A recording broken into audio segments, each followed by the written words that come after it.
Hello, this is Stan the History Man. I'm your host, Dr. Stanley Sandler, and today I want to talk about collecting antique toy cars or antique toys, if you will. This is a very uh, major thing nowadays among antique collectors. As a matter of fact, there's even a big, slick, glossy magazine, okay? Antique Toy World, all right? And you would not believe some of the prices in this antique toy world. Now, of course, some of my collections aren't that expensive, but here's the thing: a lot of people like to collect antique cars, but that's expensive. Not only in money, but you have to have you should keep them undercover, a garage, whatever. So, but the next best thing in a lot of ways is antique toys and the antique toys.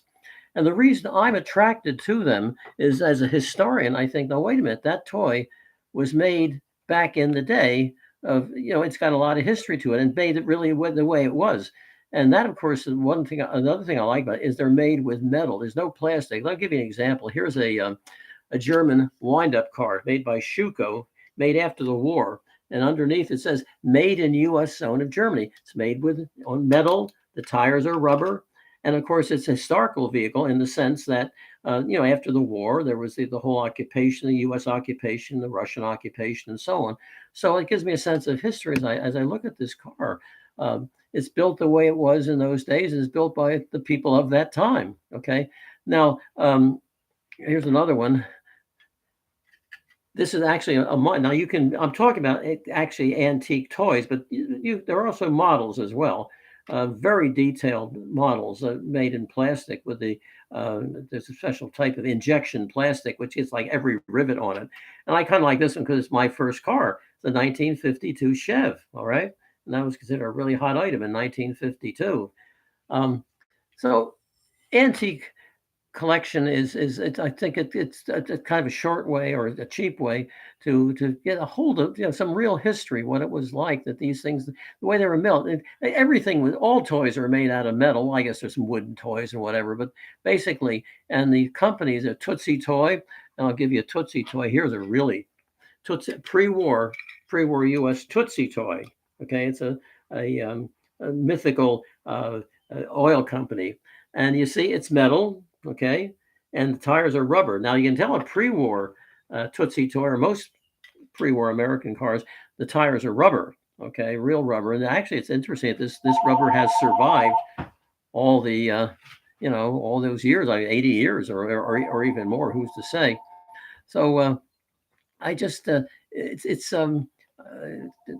just I say a feel of history, as it were. Let's see if I have anything else. Oh, well, a hot thing before and during the war was streamlining. So here's a streamline car taken from the dirigible. All right.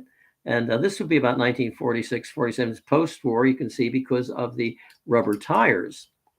And again, a little bit of history there. And here's one that really has some history.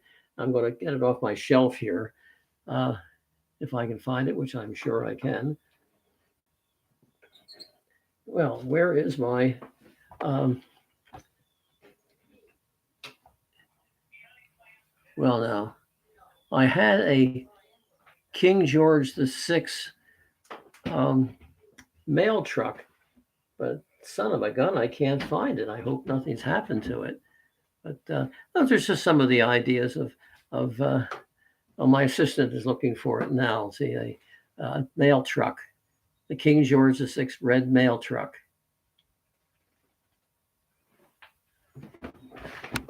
Aha, I know what I did now. Yeah, here it is. I got like a diorama of a city street with this subway underneath, and then traffic on the street, and then elevated above that. So anyway, this was background for that. Now this is you tell it's got to be before 1952 because on the side it says G.R.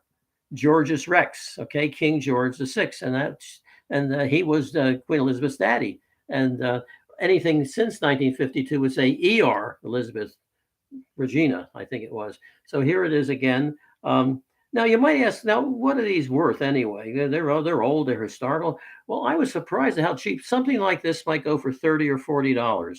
Just go online and see that.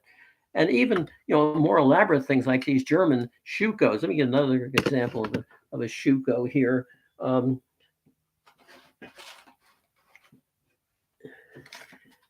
Is another Schuco, streamlined, the post-war cars made in West Germany. So again, these might be 40 or 50 with inflation. Maybe you're going to be $60 or $70, but they're certainly affordable. So although the advertisements in the magazine I was showing you, Antique Toy World, they're up in the hundreds of thousands sometimes. So but they're often unique. They have some historical connection, something like real historical connection, or very few of them were made. These were ground out after the war by the thousands. Matter of fact, the Japanese did the same thing. They made metal toy cars, and if you look inside some, I wish I had one. It'll say like Schlitz beer. They got old beer cans from the GIs, and they used that for the metal to make their toy cars and buses and trucks and so on. So it's really a fascinating. And now the Germans, clever people, those Germans, they had cars that did tricks. This one, you wind it up. I wish I could show it to you here. It won't go off the tabletop. Underneath there's a little wheel that drops down. See, as long as you're going along the surface, it's okay. But when it goes to the edge, the wheel drops down and it turns. So it actually works. It doesn't go off the table. And some other ones, well, I won't get them all in, but the one that I wish I had also, again, the Schucos, they had gear shifts. And you just reach inside. It's like a convertible. You reach inside the little gear, and you can actually shift gears. Okay, and again, made out of metal with rubber tires. And I'm talking about the Germans a lot, but the British had excellent stuff also. Here's a rather battered example of one. It's just a wind-up car, but you look at the detail, the quality of it. I mean, the British kind of concentrate on quality, while the Germans concentrate on quality and tricks. So again, something like this might be $40, $50, if even that much. Okay. So, and also, antique toys, antique toy cars or whatever antiques, what you must never do is try to restore it. And I did that when I first was collecting antique toys. I could take all the old paint off and clean them up and everything. They're interesting and so on.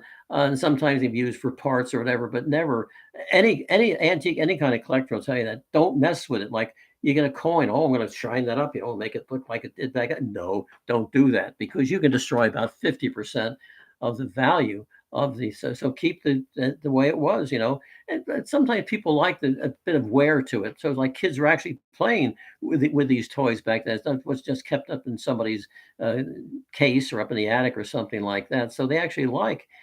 Oh yes, so my assistant here is showing me that in this one the trunk, or what the British call the boot, opens and closes there. So yeah, thank you. Yeah. So it's just frivolous, but I think it's a touch of history that I really appreciate. I've been doing it for quite a few years. As a matter of fact, you can see over in the left-hand corner my sort of diorama. You see down there's the trolley cars going underground, just like in Philadelphia, the underground trolleys. And then you have trolleys on the surface, and they had as more traffic there. And then above that, you had the elevated trains. Now in Philadelphia, there were certain areas like that. At the top is the elevated train, and I made this myself. The structure of the elevated, and then of course you have the down to the what they call the subway surface cars, and then underground. So a little bit of it when I had nothing else to do, that I made that.